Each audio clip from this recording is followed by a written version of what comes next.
Hello everybody, we're back with the 383 engine reassembly.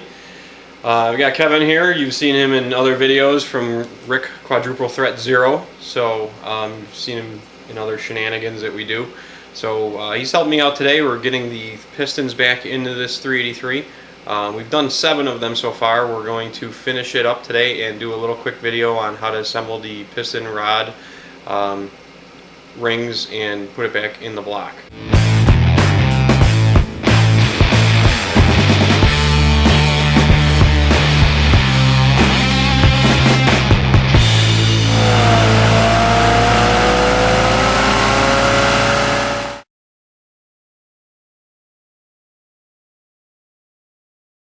So we're back here. If you are a serious engine builder, you need not watch this video. I have previously cleaned all the pistons and the rods, the rings, caps and bearings, placed them in grocery bags and sprayed them with WD-40 to keep them from rusting. So now what we're going to do is we're put the rings back on. I've got my piston clamped in the vise here, and what we're going to do is snap these back together.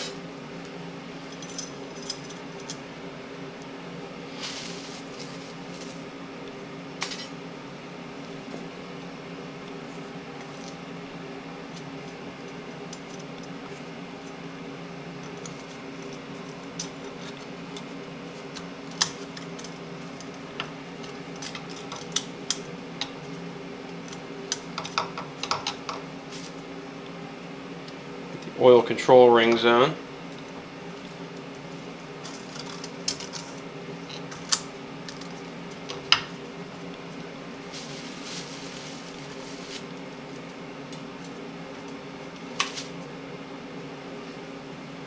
And the 2 top compression rings.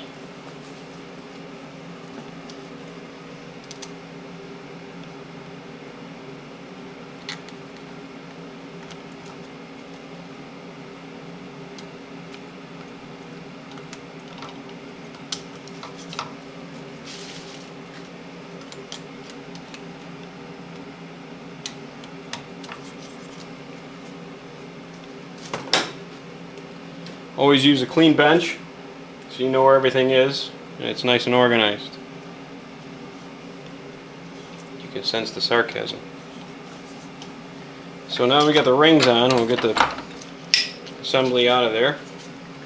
We're going to throw the bearing in. Everything's clean and dry.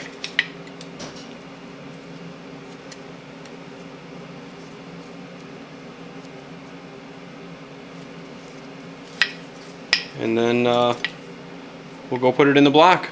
So here's the bottom of the 383.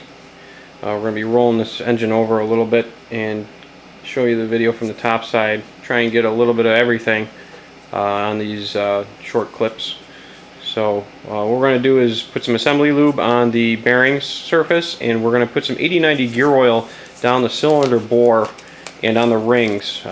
Just heavier oil just keeps in place longer because this engine probably won't fire up for a few months. So we've cleaned down the bore with some gear oil. We've got the piston ring compressor on the rings. We have set the rings at the gaps on a third all the way around the piston so that they're not all directly in line. There's a notch on the top of the piston which is going to go toward the forward of the block, and we're going to put some assembly lube on this bearing surface, slide it in, and then we'll knock it into the bore.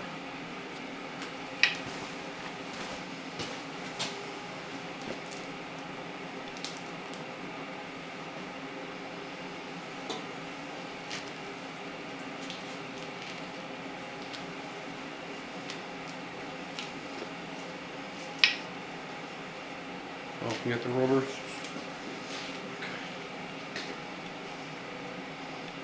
Using a piece of 3/8 hose on the studs to protect the crank from the bolts so it doesn't get marred up.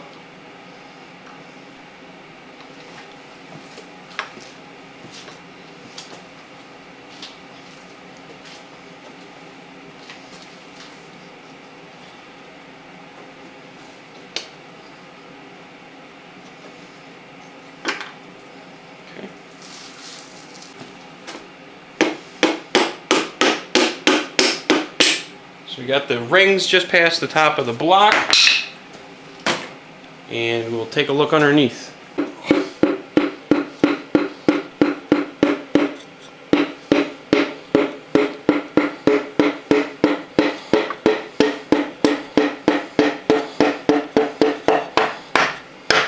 That's it. Okay, so we rolled the engine over and we have it now upside down so it's easier to film. We have the rod sitting right on the crank. What we're going to do is get the cap on. We've got plenty of engine assembly lube on there. A little hard to see, but plenty on there. And we'll slam it together.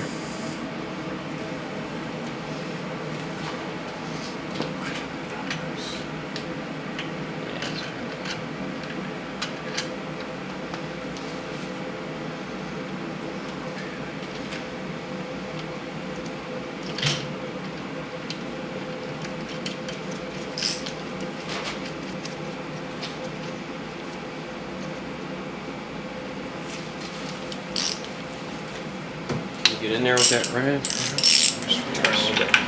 Pull the engine over a little bit.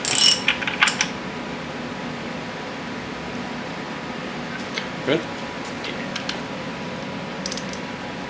And we'll torque them to 45 foot-pounds per the Chrysler manual.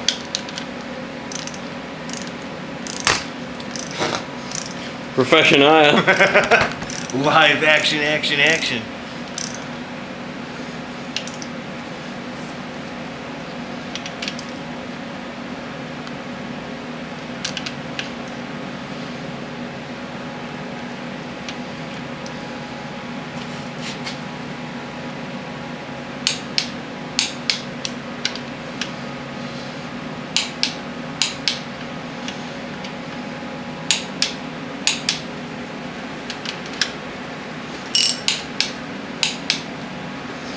So now that we have them all installed, torqued, we'll just roll it around, make sure we don't have anything binding up. Everything feels nice and smooth.